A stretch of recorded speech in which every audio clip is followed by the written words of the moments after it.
Ah, I understand. At least I think I do. Maybe not entirely, but perhaps that's for the best.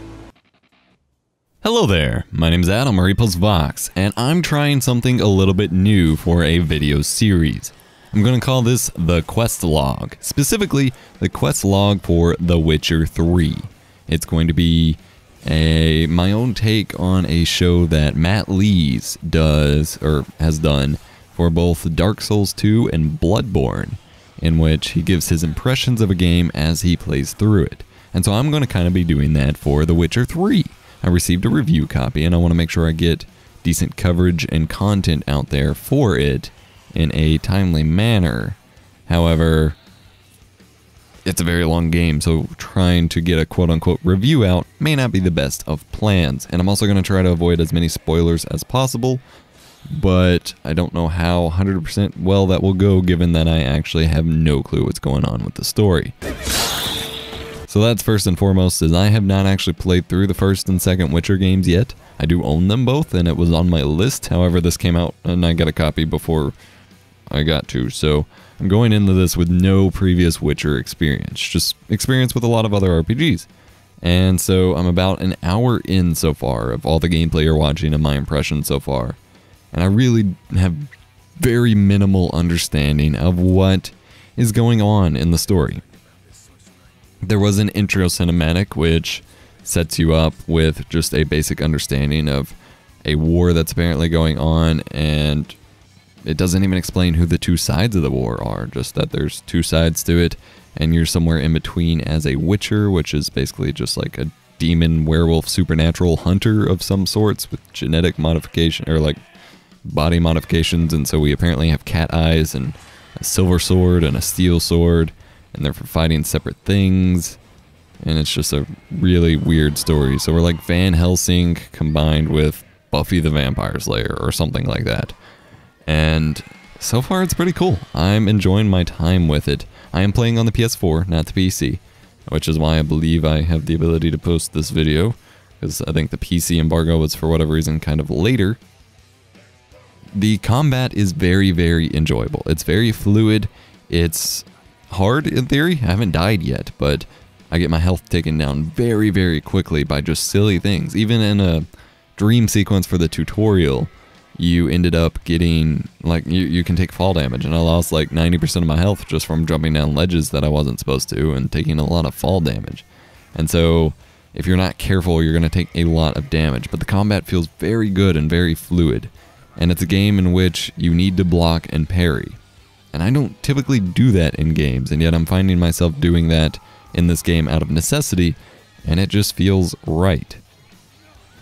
The characters so far are pretty good. I don't know a whole lot about them, but they feel natural, they feel like people, and communicating with people is a decent experience. And so far, everything feels good. The graphics are pretty good, especially for a console game. All of these RPGs, like Dragon Age and this game, have this certain weird cheesiness factor to them that I can't quite put my finger on as far as like people models and things like that. But for a console game, it actually looks really, really good. What actually gets me the most out of this game is the sound design.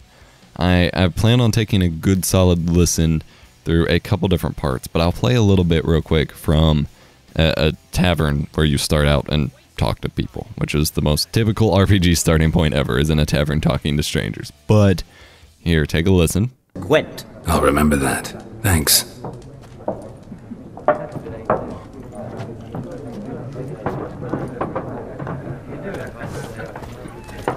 Just the sound design feels really good. You have background noise, you have people moving, you have conversations going on because you're in a busy tavern, and then you have the conversation that you're actually in up at the forefront, and it all just sounds really good. And same thing with being outside, is there's people talking in the background, there's specific conversations that you can pick up on, there's animals, there's bugs, there's the trees, there's random animals that will come attack you. It all just sounds really good.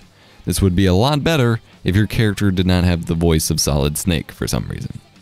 He just only talks like this. And there's actually a quote, which hopefully I can cut out for you, in which he says something that freaking Duke Nukem says. And I'm just like, what are you trying to be like? Solid Snake meets Duke Nukem? I don't know. Damn, you're ugly. Damn, you're ugly. Overall, I'm enjoying it so far, although I haven't the slightest idea what's going on. And I have a feeling the game's going to get way over my head at some point.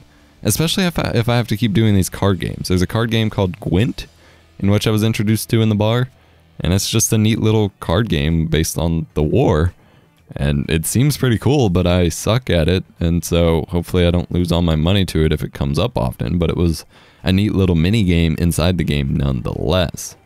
It gives you the option to import your save. Well, for me specifically, it gave me the option to emulate a Witcher 2 save file.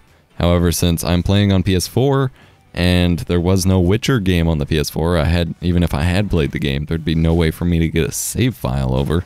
So I'm not sure if that's just like a PC port thing they need to cut out or what.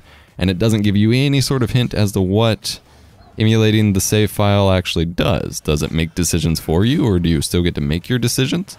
It seems to have decision kind of things like Dragon Age.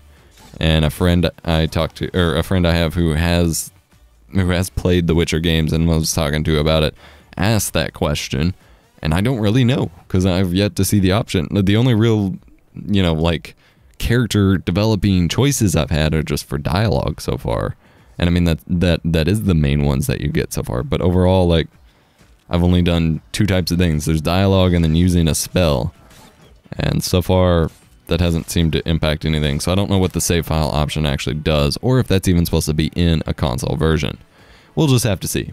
So, 1 hour in, I have no clue what the hell is going on, but I'm liking what I'm doing so far. So we'll see how I feel after I get a couple more hours into it and check in for another video. I hope you enjoyed this episode of the quest log for The Witcher 3, in which I just give my impressions as I play. I'm going to have misinformation, I'm going to have wrong information, and things like that.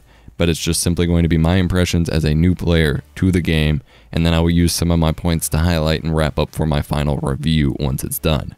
Thank you so much for watching. Be sure to comment, like, and subscribe, and let me know if you'd like to see quote-unquote the quest log in other games, and I will see you next time. Just trying something a little new here.